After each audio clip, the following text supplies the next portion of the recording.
कोई तो धन में बड़ा होता है लेकिन उसको बड़ा नहीं कहेंगे। कोई आयु में बड़ा होता है, उम्र में। कोई बुजुर्ग इस गांव में भी होंगे कि जिनकी उम्र सबसे ज्यादा होगी, तो वो देखा जाए तो सबसे, अगर उनकी उम्र ज्यादा है तो वो सबसे बड़े हैं। लेकिन यहाँ सूत जी महाराज से शौनकादिक ऋषि कह रहे हैं कि वो भी बड़ा नहीं माना जाएगा।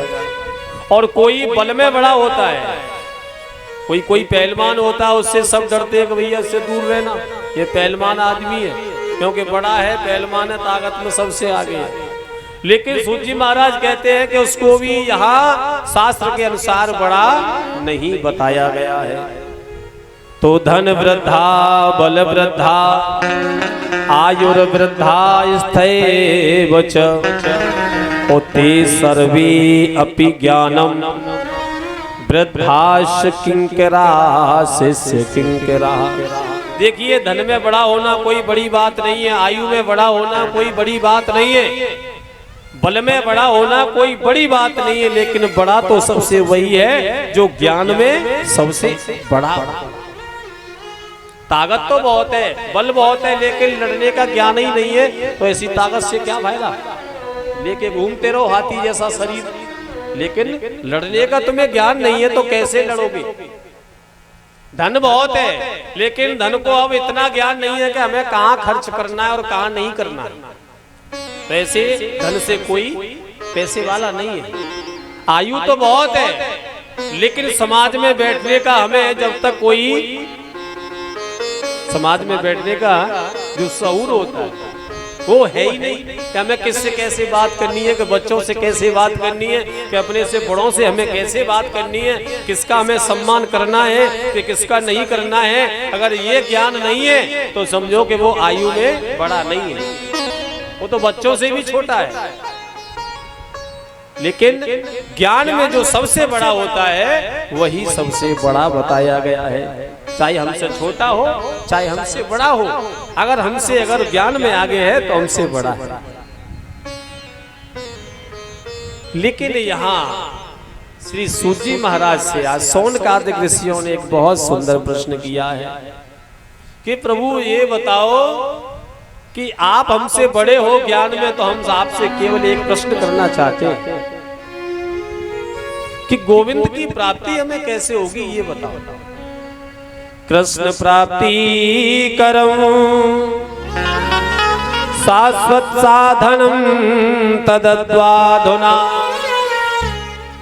देखिए, उन संतों ने प्रश्न किया है कि हमें गोविंद की प्राप्ति कैसे होगी, हमें कोई ऐसा साधन बताओ जिससे कि इस मनुष्य को गोविंद की प्राप्ति हो जाए।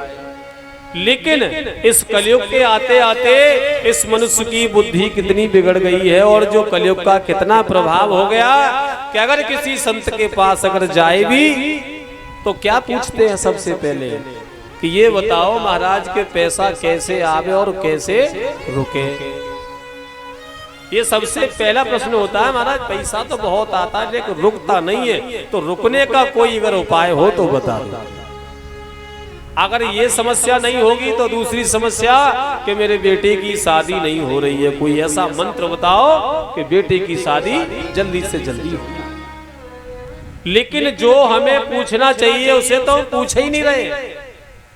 धन तो चाहते हो, लक्ष्मी को रोकना तो चाहते हो, लेकिन लक्ष्मी किसके साथ आएगी ये तो उपाय आपने किया ही नहीं। ये तो पूछा ही नहीं कि लक्ष्मी कैसे आएगी, लक्ष्मी किसकी बात है। लक्ष्मी का वर्णन किसने किया है? नारायण ने। और जब तक नारायण को नहीं भजोगे तब तक लक्ष्मी नहीं आने वाली है। लेकिन लक्ष्मी को बुलाना चाहते हैं लेकिन नारायण को कोई नहीं भजना चाहता है।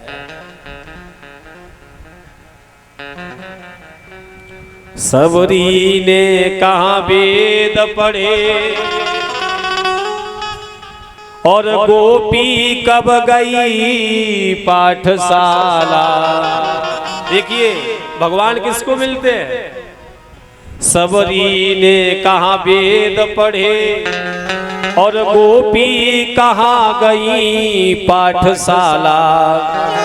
ओ गजराज ने कहाँ पर मंत्र पढ़े, कुब्जा ने चंदन घिस डाला। देखिए, अगर भाव से अगर भगवान को भजोगे नारायण को, तो नारायण तो मिलेंगे, लेकिन साथ में लक्ष्मी भी अवश्य मिलेगी। तो लक्ष्मी को अगर पाना चाहते हो तो आपको नारायण की भक्ति अवश्य करनी पड़ेगी। माला लेकर के जप तो करना पड़ेगा, ठाकुर जी को याद करना पड़ेगा, लेकिन इस चौपाई एक बहुत सुंदर दी है कि भाव को भाव अनखा लसहु। ये भी नहीं है कि कोई नियम से बैठना पड़े, भाव से कुभाव से, किसी भी भाव से केवल ठाकुर जी का भजन करते रहो, फिर भी आपको नारायण से मिलन हो जाएगा।